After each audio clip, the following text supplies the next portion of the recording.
আসসালামু আলাইকুম, আমি নাইম দক্ষিণ কোরিয়া থেকে। এবার তোমরা সীমান্তে আসার আগে একটু চিন্তা ভাবনা করে আইসো, হ্যাঁ? তবে আমি জানি না প্র্যাকটিক্যালি ঘটনাটা কোন দিকে মোড় নিতে যাচ্ছে। সীমান্তে উত্তেজনার জের ধরে আপনারা দেখেছেন বাংলাদেশের সিলেটের বিছানাকান্দি না সুতাকান্দি, ফেনীর বিলোনিয়া, তারপর হচ্ছে আরও বিভিন্ন জায়গায় গত কয়েকদিন যাবৎ ভারতের উগ্রপন্থী কিছু মানুষ তারা বাংলাদেশের সীমান্তের দিকে লাঠি সোঁটা নিয়ে প্রবেশের চেষ্টা করেছে। তাদের দেশের বিজিবি মানে বিএসএফ ইভেন তাদের দেশের পুলিশ তাদেরকে সেখানে আটকে দিতে সক্ষম হয়েছে। তারপরেও তারা মাইক নিয়ে বাংলাদেশের দিকে মাইক ত্যাগ করে গালাগালি করতেছে, উস্কানি দিচ্ছে। এই যখন পরিস্থিতি, বাংলাদেশের অনেক পোলাপাইনও আপনার সীমান্তে যাওয়ার জন্য ঘোষণা দিচ্ছে। তো এই ঘোষণাতে কি হবে? তাদের দেশের তারা ওদিক থেকে আসবে, আমাদের দেশের তারা এদিক থেকে যাবে, এরা এরা লাগালাগি করবে, পরে বিএসএফ বিজিবির মধ্যে গোলাগুলি শুরু হবে। বিষয়টা কিন্তু এরকমই ঘটবে। সামহাও হয়তোবা যারা ভারত এবং বাংলাদেশকে অস্থিতিশীল করতে চায় তারা এমন কিছুই চাচ্ছে, আর এতে দুই দেশই ক্ষতিগ্রস্ত হবে। তবে যারা অতি উৎসাহী ভারতীয়রা বাংলাদেশ সীমান্তে প্রবেশ করার জন্য পরের বার থেকে চেষ্টা করবেন, লাইন ক্রস করবেন, জাস্ট একটা শুট হবে কোথায়? পায়ের নিচে, গোড়ালিতে। কঠিন ভূমিকায় যাচ্ছে বিজিবি। ইভেন আমরা আশা করি বিজিবি এই প্রথমবার, হয়তোবা আমি জানি না এর আগে লাস্ট কবে এই সুযোগ পেয়েছিল, আমাদের সীমান্ত দিয়ে অন্যায়ভাবে যদি বাংলাদেশের সার্বভৌমত্বে আঘাত করতে কেউ আসে, আপনাদেরকে আমরা যেই রাষ্ট্রীয় পৃষ্ঠপোষকতায় যে মেশিনারিজগুলো দিয়েছি সেগুলো ব্যবহারের পূর্ণ অনুমতি কিন্তু এখন আপনারা পাচ্ছেন। এটাকে কাজে লাগাইতে হবে, কারণ বিএসএফ এই কাজই করেছে। তবে আমাদের পক্ষ থেকে উস্কানি দিয়ে কোনো ধরনের ঘটনা হোক সেইটা আমরা চাই না। দর্শক, ভারতের আগরতলা থেকে শুরু করে বিভিন্ন জায়গায় যে ঘটনা ঘটছে সেই ঘটনাগুলোর মধ্যে সীমান্তে কড়াকড়ি আরোপ করেছে আমাদের বর্ডার গার্ড বাংলাদেশ মানে বিজিবি।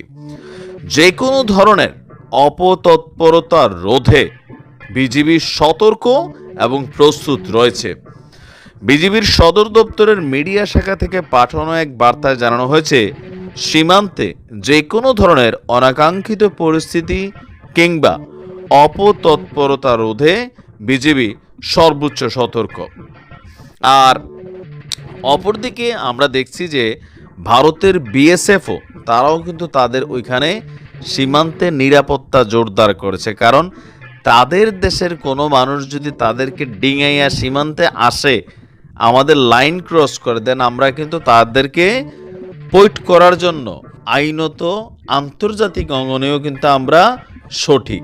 এখানে অন্য কোনো লাইন করার সুযোগ নাই, বা এটা নিয়ে ভারত এক্সট্রা কোনো অ্যাডভান্টেজ কিন্তু নিতে পারবে না। কারণ কি, আপনি একটা দেশে প্রকাশ্যে আপনি লাঠি সোঁটা নিয়ে বা বিভিন্ন কারণে হামলা চালাইতে যাবেন, সেইখানে সীমান্তে বসবাসকারী মানুষ আতঙ্কিত হবে, আপনি মাইক দিয়া উস্কানি দিবেন, তো এটাতে তো স্বাভাবিক আমাদের দেশ রিয়েক্ট করবেই।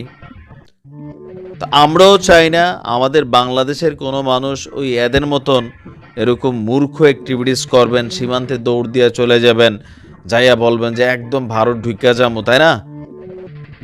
ঢুইকা যেতে পারবেন, ওইখানের বিএসএফ আপনারা বের হয়ে আসতে দিবে না। আর পর যাদের বেশি মনে হয় যে একদম জয় করে ফেলবেন, তো যান সীমান্তে যাইয়া যে পয়েন্টে ভারতের তারা খেলতে চায়, আর বাংলাদেশেরও যাদের মনে হয় যে শরীরে একটু খেলার মতন জোশ আছে এক্সট্রা, আপনারাও যাই এসে এখানে খেলতে পারেন। ঠিক আছে, এটা অতি উৎসাহী যারা আছেন। তবে রাষ্ট্র হিসাবে আমাদের বিজিবির প্রতি আমাদের নির্দেশনা থাকবে বা আমাদের চাওয়া থাকবে, আমরা উস্কানির পক্ষে না, কিন্তু আমাদের দিকে উস্কানি আসলে সেইখান থেকে লাঠি সোঁটা যদি কেউ মারে, ঢিল মারে, আমাদের এখান থেকে ঢিল রিটার্ন যাইতে হবে। ঢিল খাইয়ে আমরা সংযম প্রদর্শন করার জন্য কিন্তু প্রস্তুত না। আমি নিজে ঢিল মারার পক্ষে না, কিন্তু ওইখান থেকে ঢিল আসলে খাইয়া বললাম যে আমরা সর্বোচ্চ সংযম প্রদর্শন করছি, ভারতীয় হাই কমিশনারকে খবর দিলাম, ওনারে বললাম যে দেখো ব্যবস্থা নাও। এগুলা নিতে নিতে ভারত বাংলাদেশ করতে করতে সীমান্তে হাজার হাজার মানুষ কিন্তু মরে গেছে। কয়জন আমাদের এখান থেকে ভারতের মারা গেছে, আমরাই মারা গেছি অলওয়েজ।